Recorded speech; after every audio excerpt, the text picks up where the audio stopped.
Takže čau, koukáš na video o základech Photoshopu. V tomhle videu chci ukázat úpravu barevností a jak ořezávat fotky. První věc ve Photoshopu, co se vždycky musí udělat, prostě vždycky, je skopírovat si to pozadí a do toho pozadí nezasahovat, abyste vždycky měli nějaký, abyste vždycky měli ten svůj výchozí bod prostě po ruce, abyste viděli ten svůj začátek a ten váš pokrok. Tuhle fotku to jsem já mimochodem. V Bulharsku, moc mi to sluší.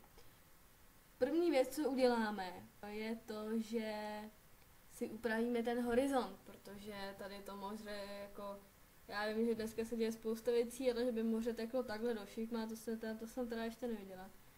Takže ořízneme, to je tenhle ten hajzlik, tady tenhle, klávesová zkratka C. Ty klávesové zkratky jsou moc důležitý, takže se vždycky, když děláte s Photoshopem, pamatujte si a snažte se učit klávesové zkratky, je to moc důležitý. A teď bych udělala, buď to můžem tu fotku takhle celou natočit, teda můžem ten ořez takhle natočit, ale já to dělám tak, že si nejdřív označím normálně CTRL-A, je označit vše.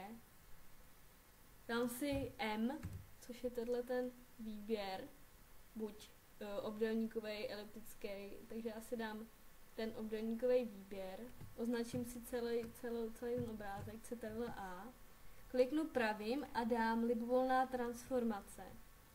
A teď tu fotku můžu, respektive tu vrstvu, můžu celou takhle natočit, dokud to moře nebude rovný. To se dá. A nebo ještě můžete udělat to, a tak se upravuje perspektiva třeba budov. A je to skvělý trik, zmáčknete CTRL a vytáhnete na ten jeden roh. Ale já mám takový pocit, že tohle mě tak jako trochu zdeformovalo, ale když možná ne. Vždycky je to o tom to všechno vyzkoušet, nemůžete, málo kdo jako se trefí na poprvé, to pak, když už s tím děláte roky, tak jo, tak víte přesně, co to udělá. Ale většinou, jako když vyzkoušíte víc věcí, uděláte líp. Takže já to pustím. Potvrdím to tady tímhletím hajzlíkem. Když si skryju tu vrstvu, tak vidím, jak jsem to narovnala, vidím, že to vypadá mnohem líp. Takže takhle nechám. To moře je možná furt trošku křivý, ale na první pohled si to nikdo nevšimne. A jestli jste echt jako pentlich to chcete mít, tak stačí CTRL-R, zapnout pravítko a dorovnat to podle pravítka. Každopádně to já dělat nebudu, protože si myslím, že takhle mi to stačí. A ukážu vám tři kroky, jak změnit a zlepšit tu barevnost té fotky. Vždycky jdeme přes vrstva, nová vrstva úprav. A první, co si dám já, je vyvážení barev. Vyvážení barev, to je takový ten nástroj, co tak řeknu, pomocí kterého ty lidi získávají takový to zabarvení, třeba když mají fotky podzimu, tak takový to prostě hnědo, žlutý, jo, prostě takovou tu atmošku. A to já moc nemám ráda, to je jako kýč, když je to moc přebarvený tímhletím. Každopádně vyvážení barev není jenom na to, abyste z toho získali nějakou prostě takovouhle zajímavou barevnost té fotky, když to samozřejmě vypadá dobře, když se to udělá dobře.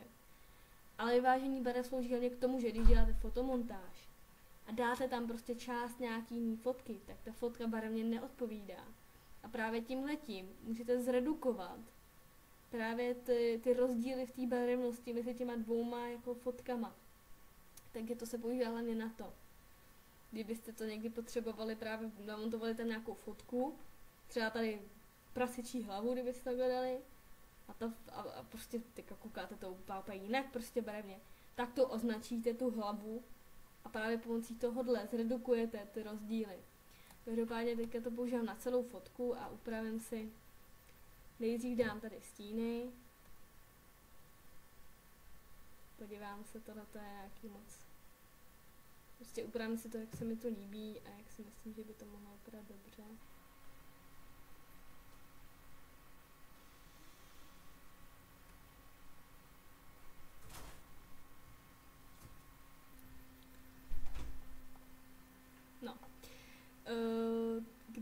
asi dám ty světla tady do té azurový, oproti tomu, že by to někdo dával tady do té žlutý a červený.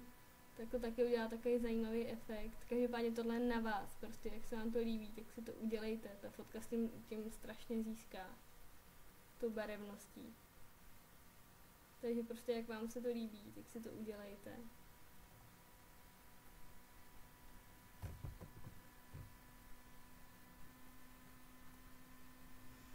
A jak vidíte, udělala se vám nová vrstva, to prostě můžete skrejt. Podívat se, jak to vypadá bez toho. Můžete zmenšit krytí samozřejmě.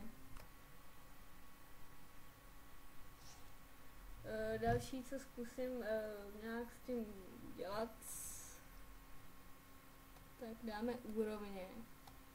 Úrovně jsou strašně zajímavý, protože vám měnějí vlastně stíny zvlášť, ty střední tóny zvlášť a světla zvlášť. Čímž můžete vyrovnávat třeba rozdíl v obličeji, když často se stává, že třeba máte fotku, na který vám svítí ten nos. Že máte prostě obličej jakoby ve stínu a nos vám svítí. Vypadá to hrozně, spousta lidí to ani nevšimne, ale vypadá to fakt hrozně. A tímhle se to dá zredukovat, že když zvýšíte ty střední tóny a dostanete to jakoby vlastně na stejnou hodnotu, jako je to světlo na tom nose, tak vlastně se nikdo nevšimne, že to tam původně bylo. No a každopádně já zkusím tady. Stíny asi necháme jak jsou, protože tady vidíte, že už ty bereje jsou úplně černý, tak to bych nestmavovala. Světla trochu přidám, protože to nebe je taky zašedlý, vidíte, že když dám prostě tady takhle tu hodnotu, když to posunu, tak je to vypadá trochu jako líp. Takový zářivější. A za tohle se nesmí přehnat ani na jednu, ani na druhou stranu, protože ta fotka tím ztrácí kvalitu, takže já asi jenom takhle trošku posunu doleva. A ta fotka se rozzáří.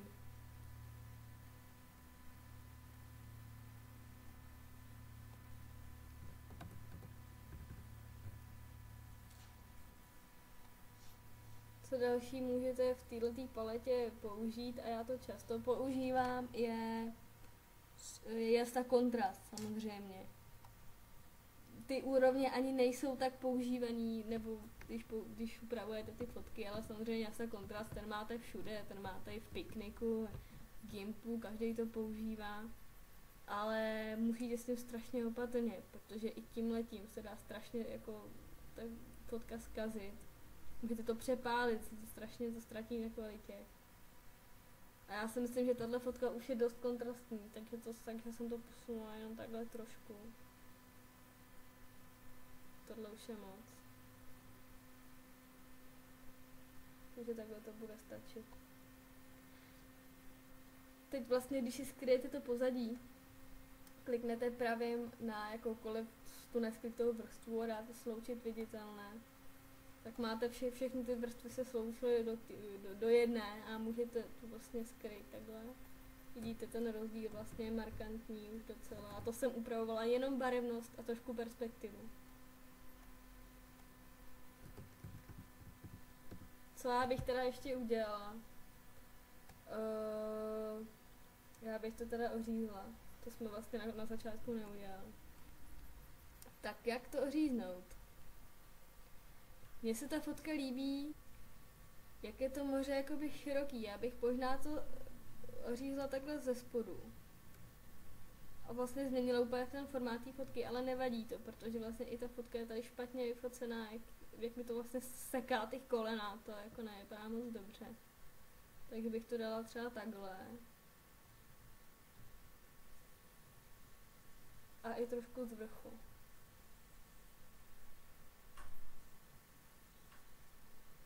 Myslím, že tohle vypadá líp. Posunem to, abych byla na středu. Střed vesmíru. No a ještě bych to teda vzala takhle trošku. Aby bylo výrazný, že ta fotka je protáhlá. No, co se mi ale nelíbí, je to, že to moře je vidět, že je křivé zase opět, jak jsem to ořízla. Takže to už jsme jednou dělali, dáme libovolná transformace, M nástroj, A CTRL vytáhneme trošičku. To je moc. Tohle je další důležitá zkratka, CTRL D. Odznačit. Všechny výběr, CTRL D. Já jsem asi 2 roky pracovala s Photoshopem bez toho, abych tuhle zkratku znala, a když jsem ji poznala, tak no, hrozně mám tu lehčí práci, nevím, jak jsem to dělala předtím, klikala jsem všude možně, aby se to doznačilo. CTRL D, pamatujte si to, fakt důležitá zkratka. A teď už vidíte rozdíly, myslím, že je to fakt docela markantní. V téhle fázi já buď končím s prací, anebo dělám ještě jednu věc, což v tomhle případě je taky docela potřeba, protože to není moc ostrá ta fotka. A tak ji zostříme a dělám to pomocí filtr, zostření Smart Sharpen, chytré zostření, či jak, nevím, proč to není přeložený. Tak můžete vidět, že sice to není úplně výrazná změna, ale udělá to hodně pro tu fotku. Těma jezdcema to můžete ještě zredukovat nebo zvýšit to zostření. Já to teda udělám takhle. Všechno si musíte vyzkoušet.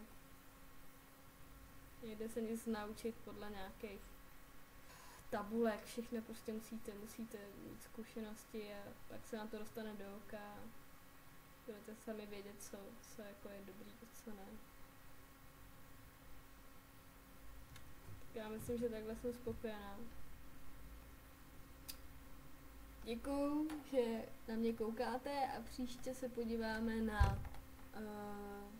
nějaký základní ty kroky té retuše, jako je čištění pleti, bělení zubů, barva vlasů, barva očí, tvar, všeho možného. Takový ty základní věci, co většinou lidi potřebují a chtějí umět v tom Photoshopu. A budu se na vás těšit.